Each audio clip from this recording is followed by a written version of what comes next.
الرحمن الرحيم الحمد لله رب العالمين والصلاة والسلام على نبينا محمد وعلى آله وصحبه وسلم أما بعد.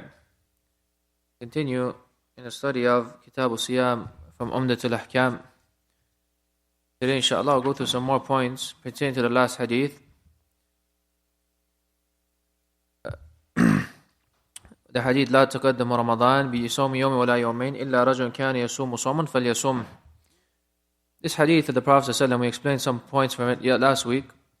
Today inshallah he goes to a point, says, what is the ruling of having the niyyah for fasting from the night time? The first opinion of the scholars is that, first and foremost, a niyyah means al-qasd, to have an intent. And it is the belief of the heart to do something. For the niyyah, the place of it is the heart. And to utter with the niyyah, to utter with the intention, then that is an innovation. Or rather, the intention, the place of it is the heart. So it is to believe in the heart to do something, to do an act. And to be determined upon it without having any doubt. So this, what is the ruling of it to have it from the night time for the one fasting? The scholars, they have different opinions on it. And from the first opinion that he mentions here, is that it is not correct, the fast is not correct except by way of the intention, except with the intention. Whether that is an obligatory fast or a voluntary fast. And that is a statement of the majority of the people of knowledge. That is a statement of the majority of the people of knowledge. And the proof is a hadith of the Prophet sallallahu alaihi wasallam, إِنَّمَا الْأَعْمَالُ بِالنِّيَّاتِ. Indeed, the actions are by intentions. And the hadith of Hafsa, مَنْ لَمْ يُجْمِعِ السِّيَامِ قَبْلَ الْفَجْرِ فَلَا سِيَامَ لَهُ. The one who does not have the intention for the fast before the Fajr time, there is no fast for him.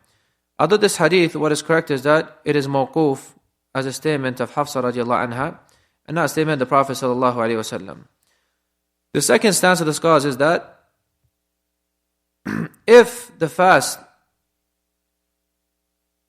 is of a person, which is specific fast, and that he is one who is present and in the month of Ramadan, then there is no need for an intention. I mean, if he's in the month of Ramadan and he is a resident, there is no need for the intention. And this is a statement of some of the scholars, but the correct stance is that he must have an intention before the Fajr of the day of the fast starts, before the day starts of Fajr. Now this is the correct stance, for every act of worship must have an intention. Every act of worship must have an intention. As for the fasting for the vow and for the expiation, then Al-Mawardi, he says that by consensus of the scholars, it's a condition to have the intention. Now others may ask, is this intention must occur every single night, or is it sufficient to have in the beginning of the month? Is it sufficient to have this intention beginning of the month, or is it a must that this intention occur every single night? Firstly, Ibn Mundhir rahimahullah mentions that the scholars, the people of knowledge, have consensus that the one who intends to fast the night before, from the nights of Ramadan, and he fasts, then his fast is complete. But they differed regarding the one who made his intention from the beginning of the month of Ramadan to have the intention to fast the whole month. Does his fast count or not? Every day. The scholars, they differ. The first stance is that you must have an intention every single night. You must have the intention every single night. And that is the statement of majority of the people of knowledge. From them who took that stance was Ibn Hazm and Lajnatul Da'imah, they took that stance.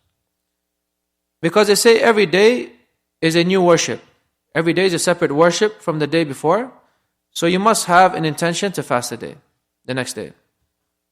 The second stance of the scholars is that if you made your intention from the beginning of Ramadan to fast the whole month, then that intention is sufficient. And that is a statement of Imam Malik and a report from Ahmed and Ishaq and Adnan. Because they say Ramadan in reality is one act of worship. The whole month in reality is one act of worship. So you only need one act or one intention at the beginning of the month. Such as the prayer, you start the prayer with the 4 rak'ahs, you start the prayer with only one intention at the beginning of the prayer. You don't have to make a new intention every single rak'ah. And the correct stance is the second stance, that intention at the beginning of the month is sufficient. And this is what was the statement of Shaykh al-Uthaymeen as well. And Shaykh al-Uthaymeen, to further clarify this, he mentioned that all of the Muslims, if you were to ask them, all of them would have said I intend to fast the whole month of Ramadan. I intend to fast the whole month of Ramadan. He says, based upon this, it is not a must to have the intention every single night. Because the real ruling of it is that you intended to fast every single night in reality, since you started the month with fasting Ramadan. He said, except for a certain case, if it occurs that you traveled, for example, and the fasting cut off during that month, then in that case you have to renew your intention. So example, you started the month of Ramadan, let's say the 14th night, you started to travel, you didn't fast for 2 days. Now when you're going to start again, he says you have to make that intention again, to fast the month of Ramadan, to continue. And he says the benefit of this khilaf, or the benefit of this is, that he says, let's say a man, he fell asleep at the time of Asr, and did not wake up till the second day of Fajr. According to the first statement, his fasting won't count the second day, because he did not intend to fast before the Fajr came in. So his fasting will be invalid, and he would have to make up that day. According to the second stance, his fasting is still valid, because his intention was to fast the whole month of Ramadan. So he says this is where it shows the importance of this khilaf. It shows the importance of this khilaf. So according to the correct stance, if this occurred, he slept in to the next Fajr time, and he did not make the intention before the Fajr prayer, then his fast still counts according to the correct stance. Now a question may occur, and some brothers ask this, is it permissible during voluntary fast from the daytime to make my intention without having the intention during the nighttime?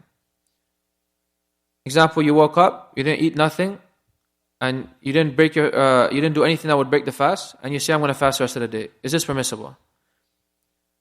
The first answer is that the intention, the prayer or the fasting is not correct except with having the intention from the nighttime.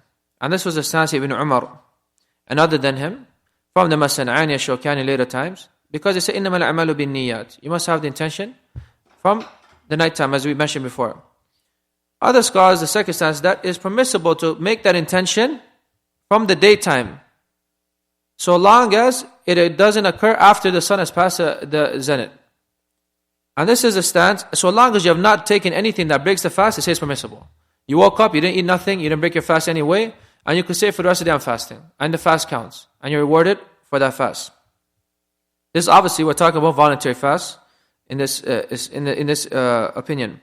And this was the stance of Ali, Ibn Mas'ud, Hudayfa, Talha, Mu'adh, Abu Darda, Abu Huraira, Abu Ayyub, Ibn Abbas, and other than them, radiallahu anhum.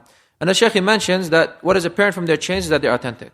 That they are authentic from these Sahaba, radiallahu anhum, that they took this stance, as comes in Musannaf Abdul Razak. And it's from the statements of Ibn al-Musayyib, An-Nakha'i, Abu Hanif Ahmad, and it's also the statement of Ibn Taymiyyah, rahimahullah, that they say it's permissible to start the fast, the voluntary fast, even after the Zawal as well. The sun has passed the zenith. Some of them also said this, and from them Ibn Taymiyyah, rahimahullah. He said this, also Imam Ahmed, and it is the correct stance from the statements of the madhab of Shafi'i. And they have their evidences for it. From the evidences, the hadith of Ashura, that the Prophet commanded a man to say, An adhin fin nas, call amongst the people, أن من كان أكل فليصم بقية يومه. The one who has ate, they let him fast the rest of his day. ومن لم يكن أكل فليصم. And the one who has not ate, then let him fast. فإن اليوم يوم عاشوراء. For today is the day of Ashura. And the hadith of Aisha radiallahu anha in Muslim, that the Prophet ﷺ came to her one morning, and he said to her, أعندك شيء أعندك شيء, do you have anything with you to eat? فقالت لا. She said no. فقال فإني صائم. Then I'm fasting.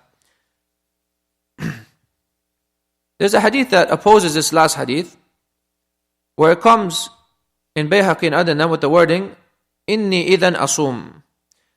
Indeed, and then I will fast. And they say this is why, is because that the Prophet ﷺ intended his fast from the nighttime. But when it occurred that he got weak during the fast, he wanted to break his fast. So he went to Aisha to seek some food.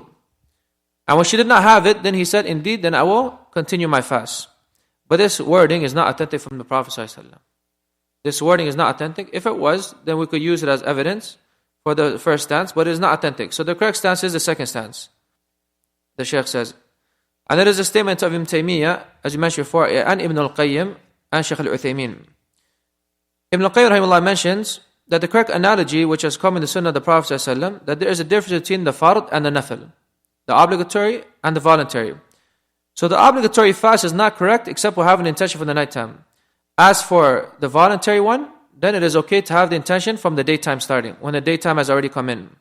Because that which is permitted with the voluntary is easier to be permitted than in the obligatory. That which is permitted in the voluntary is something which does not have to be permitted in the obligatory ones. Similarly, as you can pray sitting down, the nafil prayer, even if you're not ill or sick. But the obligatory prayer you cannot pray except standing up. So the difference between the two acts of worship. Ibn Qudama mentions that if we agree to this, that you can have the intention for the voluntary fast starting from the day when the daytime has entered, then he says that if this has been affirmed, then from the conditions of it is that you have not eaten anything before your intention had occurred. You did not eat anything before the intention started. Nor have you done anything that was from what's considered to break the fast. For if you did something like that, then it does not count, and there's no difference regarding the scholars regarding that. Shaykh al-Uthaymin also added another point, that this is regarding the voluntary acts which are mutlaq, meaning they have no reason for them. You just want to fast. As for that which has a specific reason for it, such as fasting the white days, or similar to it, from fasting Monday and Thursday, then you cannot do this, he says. Then you cannot do that. In that case, a person has to have an intention before the Fajr time. He says, if a person wants to fast the 6 days of Shawwal, then there's a must that he has the intention before the Fajr time. And it's not permissible to make the intention during the daytime, as is correct when it comes to the unrestricted voluntary acts of fasting.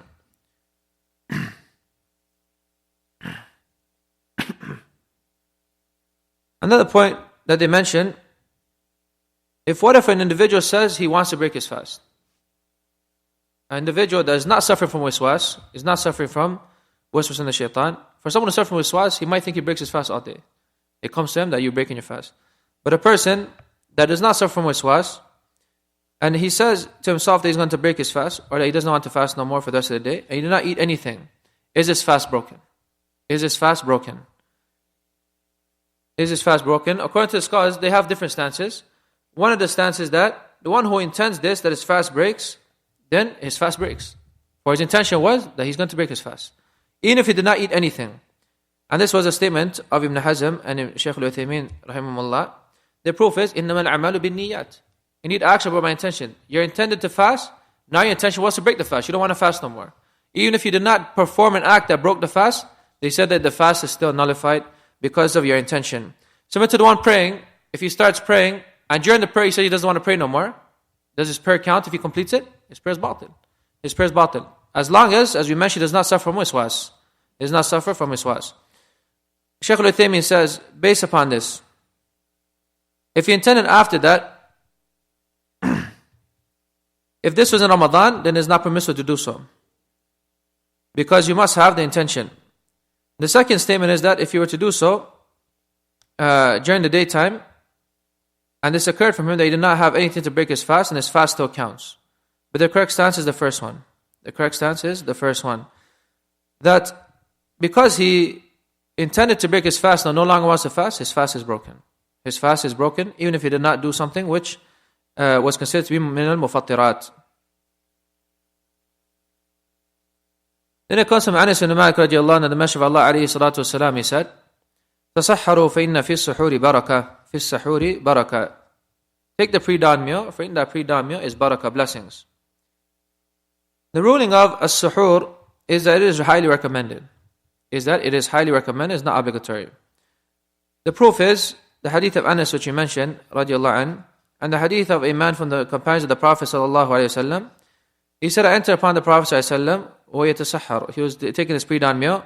فَقَالْ إِنَّهَا بَرَكَةً أَعْطَاكُمُ اللَّهُ إِيَّاهَا فَلَا تَدَعُوهُ. It is blessings which Allah has given you, do not leave it alone. Reported by An-Nasa'i and Shaykh al-Mukbir rahimahullah, declared authentic. In the Mudr rahimahullah mentions, أَجْمَعُوا عَلَى أَنَّ السُّحُورَ مَنْدُوبٌ إِلَيْهِ مُسْتَحَبٌ. The scholars have consensus that suhoor is something which is recommended, highly recommended. وَلَا إِثْمَ عَلَى مَنْ تَرَكَهُ. And there is no sin upon the one who leaves it off. وقال ابن قدام رحمه الله لا نعلم بين العلماء خلافا في استحبابه. We do not know any differing between the scholars in the affair, in the fact that it is recommended. In that it is recommended. But one may say that this hadith of Anas ibn Malik radiallahu anh shows obligation. تسحروا فَإِنَّ فِي السُّحُورِ بَرَكَةً. Take this pre-dawn meal. They say it shows obligation. Then what is that which takes it away from its obligation? Is that the Prophet ﷺ and his companions, they did wisal. They did wisal. Anyone know what wisal is? Connecting the 2 days of fasting. Connecting the days of fasting. In order to connect the days of fasting, you cannot have suhoor. So based on that, they say that because that occurred, it took away the obligation into that which is highly recommended. Because the Sahaba and the Prophet ﷺ, they performed al-wisal. So it shows us that as-suhoor is not a must. And someone may think, what is the benefit of this? You find, if you read nowadays some of the questions that get sent to the scholars, some of them will ask, I did not have suhoor, is my fast still valid? It's a valid question that some of them ask. I didn't perform suhoor, I did not have suhoor, the pre-dawn meal, so can I still fast? So this is something which is important to read. For these questions, they come often. A lot of people, they're ignorant regarding the rulings of fasting. Now, the scholars ask, or they mention, what does suhoor occur with? What is the least of it occurs with? And the scholars mentioned the hadith for that. Because Abu Sa'id al-Khudri radiallahu anhu, the Messenger of Allah alayhi salatu wasalam, he said, as-suhoor akluhu barakah. Suhoor, eating it is blessings. فَلَا تَدَعُوهُ. Do not leave it off. وَلَوْ أَنْ يَجْرَعَ أَحَدُكُمْ جُرْعَةً مِّن مَّاءٍ. Even if it was for you to take a sip of water. فَإِنَّ اللَّهَ عَزَّ وَجَلَّ وَمَلَائِكَةُ يُصَلُّونَ عَلَى الْمُتَصَحِّرِينَ. For indeed Allah and the malaika, they pray upon those who take this pre-dawn meal. So even if it is a sip of water or a date, whatever it is that is considered eating and drinking, counts for suhoor. If one were to do so, then he has taken suhoor. Because another hadith of the Prophet ﷺ, نِعْمَ سُحُورُ الْمُؤْمِنِ. How blessed of the suhoor of a believer is at-tamar, dates. And this is authentic from the Prophet ﷺ as well. Ibn Qudama mentions, وَكُلُّ مَا حَصَلَ مِنْ أَكْلٍ أَوْ شُرْبٍ. That which, anything which is considered to be food and drink, then the fadila, the virtue of suhoor has occurred for you. So long as it's considered to be food and drink. Suhoor also is from the specific traits of this ummah, or the things that which are specific to this ummah. It comes from Abdullah ibn Umar radiallahu anhuma, that the Messenger of Allah alayhi salatu wasalam, he said, فَصْلُ مَا بَيْنَ صِيَامِنَا وَصِيَامِ أَهْلِ الْكِتَابِ أَكْلُ السَّحُورِ أَكْلَةُ السَّحَرِ. That which is the distinction between our fast and the fast of those people of the book before us is eating suhoor. Is eating suhoor. Al-Qurtubi mentioned in explanation of this hadith, يدل على أن السحور من خصائص هذه الأمة. That indicates that suhoor is from the specific affairs of this ummah. And similarly, Ibn Mulaqin mentioned similar to it. The next hadith from Anas ibn Malik radiallahu anhu, عن زيد بن ثابت رضي الله عنهما قال تسحرنا مع رسول الله صلى الله عليه وسلم ثم قام إلى الصلاة. That we did suhoor with the Prophet صلى الله عليه وسلم, took this pre-dawn meal, and then we stood up for the prayer. قال أنس قلت لزيد, I said to Zayd, كم كان بين الأذان والسحور? What was the time period between the adhan and the pre-dawn meal? فقال قدر 50 آية. He said, to the extent of 50 verses. The extent of 50 verses. Now, I heard recently from some of the scholars that they mentioned that this time period is around 10 to 15 minutes. That you can read 15 ayahs around 10 to 15 minutes if you were to give it a specific time number. It's around 10 to 15 minutes. Now, some of the benefits regarding this hadith, it shows that it is recommended to delay the suhoor. It is recommended to delay the suhoor. And there's no difference between differing between the scholars regarding that. That it is recommended to delay the suhoor so long as one does not fear the entering of Fajr. So long as one does not fear the entering of Fajr. And there's many evidences for that. From them is this hadith of Zayd ibn Thabit radiallahu anhu. Also the hadith Sahal ibn Sa'd radiallahu anhu, قال كنت أتسحر في أهلي. I would do the suhoor pre-dawn meal with my family. ثم تكون سرعتي أن أدرك السجود مع رسول الله صلى الله عليه وسلم. Then I would rush to the prayer so that I can catch the sujood with the Prophet صلى الله عليه وسلم. Showing us that the time period wasn't much. Al-Hafidh ibn Hajar rahimahullah mentions from the different innovations which are rejected is what has occurred in this time period from making the adhan, the second adhan of Fajr, around 15 minutes before the time enters in Ramadan. And this, he says, is not correct. And the scholars have warned from this. That to, basically out of being safe, that you make the time of Fajr, the second adhan, earlier. And this has many mafasid in it. From them is some of the women they might hear and they might pray early, before the prayer time has even entered. Secondly, you are depriving the people from eating when it's permissible for them to eat. كُلُوا وَاشْرَبُوا حَتَّى يَتَبَيَّنَ لَكُمُ الْخَيْطُ الْأَبْيَضُ. Eat and drink until the true dawn has entered. So because you're depriving them of that, there's much evil in this. And as innovation, as Ibn Hajar rahimahullah, he mentioned. Shaykh al-Uthaymin mentions that the suhoor is delayed so long as a person does not fear the entering of Fajr. If he fears the entering of Fajr, then he rushes to having his suhoor. He rushes to having his suhoor. So he mentions a benefit. If your suhoor is sufficient for you in 15 minutes, then have suhoor 15 minutes before the Fajr time enters. And if your suhoor only takes you 5 minutes, then have 5 minutes before the suhoor time enters. That way you have delayed it, and you're safe from the Fajr time entering. So both ways you're okay. Now, when is the first time of suhoor to be counted? For some brothers, they think if they eat right after Isha and they don't wake up, that they perform suhoor. And it's wrong. It's not the right way to perform a suhoor. The correct stance of the scholars is that it starts from the last 6 of the night. The last 6 of the night is when the suhoor starts. And this is a statement of Abu Hanifa and some of the Shafi'iyya, and apparent statement of Imam Ahmed. And they say the proof is a hadith of Zayd ibn Thabit, which we just mentioned. And they say a suhoor in reality is the last part of the night, and not the beginning of the night. It's the last part of the night, not the beginning of the night. For that reason, some of the scholars they mention that if you were to eat before the first half of the night, you have not had suhoor. You have not had suhoor. Then he mentions when is the fast begin and is obligatory for you to withhold. The first statement of the scholars is that, and the scholars are different, there's not much different regarding this, but because some differing has occurred, they mention this. Just to clarify the correct stance. The fasting begins after the true dawn has entered. After the true Fajr has entered. After that has entered, it's haram for you to take anything or perform anything of the mufattirat. And it's the same in majority of the scholars. And I mention majority of the scholars because some differing has occurred. And we'll come to it. The proof of that is Allah says, كُلُوا وَاشْرَبُوا حَتَّى يَتَبَيْنَ لَكُمُ الْخَيْطُ الْأَبْيَضُ مِنَ الْخَيْطِ الْأَسْوَدِ مِنَ الْفَجْرِ ثُمَّ أَتِمُّوا الصِّيَامَ إِلَى اللَّيْلِ. They eat and drink until the true dawn has entered. Which is the meaning of the ayah. And because the hadith of Ibn Umar radiallahu anhu, the Messenger of Allah alayhi salatu wasalam, he said, إِنَّ بِلَالًا يُؤَذِّنُ بِلَيْلٍ فَكُلُوا وَاشْرَبُوا حَتَّى يُؤَذِّنَ إِبْنُ أُمِّ مَكْتُومٍ. That eat, indeed Bilal, he gives the adhan in the night time, not when the right time has entered. So eat and drink until Ibn Maktoum gives the adhan. The second statement is that it's permissible to eat and drink until the sun rises, until the rising of the sun. And this statement, although it's mentioned for some of the scholars say it's far-fetched, it is authentically reported from those scholars. And those scholars, they say it's mentioned from them is Al-A'mash and Ishaq. And I know he said, لا أظنه يصح عنهما. I don't think it's authentic from them. It's far-fetched that this will be authentically reported from some of the great scholars of Islam, such as Al-A'mash and Ishaq. So this is something which is far-fetched. But nonetheless, they mention it as a statement of some of them.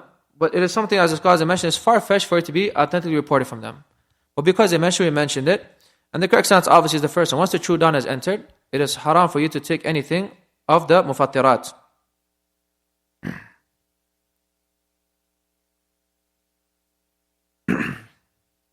The next point he mentions, if the Fajr time has entered and the food is in your mouth, then what do? It's a must that you spit it out. It's a must that you spit it out. It comes a hadith of Ibn Umar radiallahu anhu, which you mentioned, إِنَّ بِلَالًا يُؤَذِّنُ بِاللَّيْلِ. Bilal gives the adhan at night time, before the time has entered. فَكُلُوا وَاشْرَبُوا. Eat and drink, حَتَّى يُؤَذِّنَ Ibn Maktoum. Mean eat and drink until the true Fajr has entered. Once it's entered, you cannot eat and drink no more. And now he said, the one who Fajr time has entered upon him, and in his mouth is some food, then he has to spit it out and continue his fast. If he swallows it after knowing that the true dawn has entered, then his fast does not count, and there's no difference regarding that. There's no difference regarding that. What if someone doubts that the true dawn has entered or not? Is it permissible for him to drink or not? For this statement is regarding someone who's certain Fajr has entered and he still swallows it, then his fast doesn't count. But if a person is doubtful, his ruling is different. It is permissible, some scholars say it's permissible for him to eat and drink and even have intercourse. And other than that, until he is certain that Fajr has entered. Until he is certain that Fajr entered. And this is the same majority of the scholars. Rather, some of them have even relayed agreement by the scholars upon that. Ibn Taymiyyah rahimahullah said, الشاك في طلوع الفجر. The one who is doubtful regarding whether Fajr has entered or not, يجوز له الأكل والشرب والجماع بالاتفاق. It's permissible for him to eat and drink and even have intercourse by consensus. By consensus. ولا قضاء عليه. And there is no qada for him إذا استمر الشك. إذا استمر الشك. And there is no qada for him so long as that doubt continues, whether Fajr has entered or not. Al-Bayhaqi said, this has been reported from Abu Bakr, Umar, and Ibn Umar, radiallahu anhum. And Ibn Abbas, radiallahu anhu, he said, eat so long as you are doubtful. Eat if you are doubtful, so long as you are not certain that it is entered. So long as you are not certain that it is entered. And they use the ayah as evidence. كُلُوا وَاشْرَبُوا حَتَّى يَتَبَيَّنَ لَكُمُ الْخَيْطُ. Meaning, until it's certain that it is entered. And they say the origin is that the nighttime has remained. The origin is that the nighttime has continued. And that origin is not taken away except with the true dawn entering. Except with the true dawn entering. Although other scholars they say that he should withhold even if he is doubtful, but the correct stance is that he does not withhold until he is certain. Our religion is based upon certainty and not built upon doubt. And the last point we'll take today is if he thinks that Fajr has not entered, and he eats, and he drinks, and then it is clarified to him that Fajr did enter. What is the ruling of that? So he ate and drank doubtfully, he didn't know if Fajr entered or not, but then it was clarified to him that he ate and drank after Fajr had entered. Some of the scholars say that he completes his fast, and he makes up a day in place of it. He completes his fast and makes a day in place of it. And this is the majority of the scholars. From them, the 4 Imams. And they use the evidence that we mentioned before of eating and drinking until the true dawn has entered. The second statement is, or they say that, mean that even though he is ignorant, they say, with the time, he is not being excused because he could have been able to be more certain with his affairs. He could have withheld better and taken affairs more seriously. The second statement is that there is no qada upon him. He completes his fast and he does not have to make it up. And this statement of Mujahid, Ata, Urwa, and Ishaq. And the proof is that حَتَّى يَتَبَيَّنَ لَكُمْ, until it is clarified to you. So they say, so long as it's not clarified to you, you can eat and drink. But when it was clarified to you, then you have the excuse of ignorance.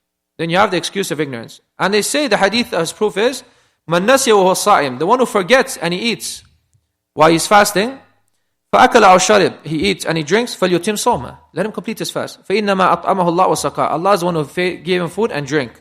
And I say, إِنَّ اللَّهَ وَضَعَ عَنْ أُمَّتِي الْخَطَأَ وَالنِّسْيَانَ, Allah dropped from my ummah mistake and forgetfulness and other than this. And this is the correct stance.